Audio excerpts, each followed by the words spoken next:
Watering all your flowers and flower beds can really take up a lot of time. Well, there's an easier way. It's a micro sprinkler system, and it's actually super easy to install. I'm going to go over it with you here in a second, but this is what it looks like. Anyone can install it. It comes in this kit that has everything that you'll need, all the tools and all the parts. For the sake of this video, I have a couple different positions for these heads just to show you what you can do. Now that we know what it looks like when it's installed, let's take a look at the package and everything that comes with it. So here's the box that it comes in, and it gives you a little diagram as to where you can put it in front of the bushes and things.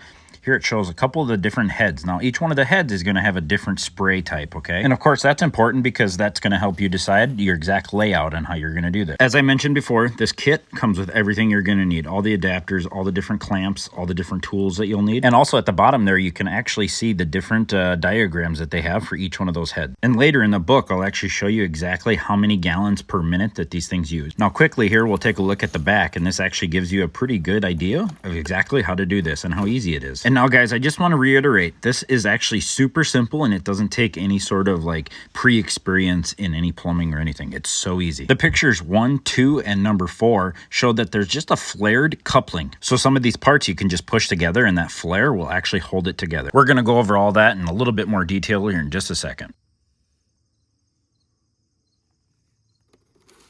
And this side of the box is to show that it's made in the USA and a little about them.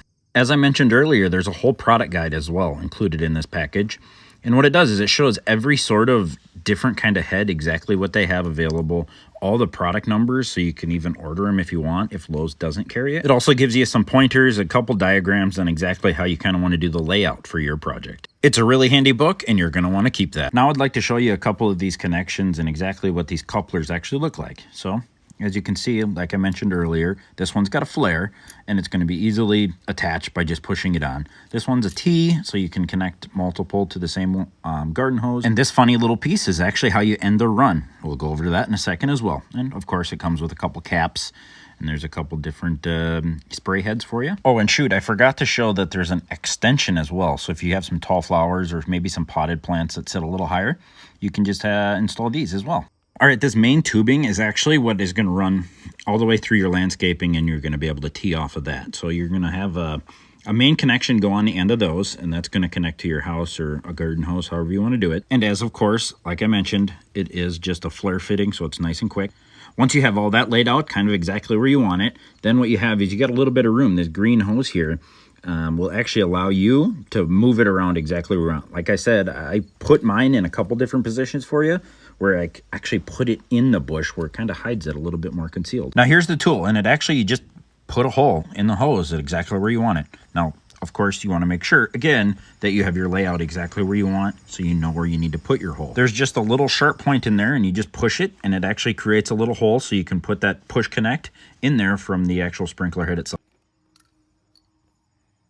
Now I'll push it in nice and snug. You'll kind of hear a little bit of a click. You kind of maybe rotate it just a little bit, but you'll see it. It'll go in, and then you can put the stake wherever you want. Now look, you got a hose on there that's, a foot long, so you have a little bit of leeway there. Now when you get to the end of your flower bed, the end of the run, you're just going to crease it over just like this, and now there's a little attachment where it connects both pieces of hose, just like this. And now that water is just not going to sneak out of there. Now look, don't judge. I know the plant's dead. There's a replacement next to it. We're looking at the sprinkler head here. Now here's the one that I stuck way inside the bush, nice and concealed. And of course you can put mulch and any sort of rock on top of all these hoses too. Eventually when I'm done and I get all the plants planted or replanted in this case, I'm going to put all rock on. You can see that there's still some bare spots, but I'm going to just cover it. Everything will be covered nice and perfectly. Nobody will ever know that they're even there. Also, another thing I wanted to note is this adjustment. These all have like a little shut off, so you can kind of adjust the pressure within there as well. Now, the last thing we want to discuss is if you live in a cold climate, you got to make sure you shut your water off and disconnect this if you want to keep it in your flower bed. This way nothing freezes, and we're not going to have any plumbing issues when it comes to spring.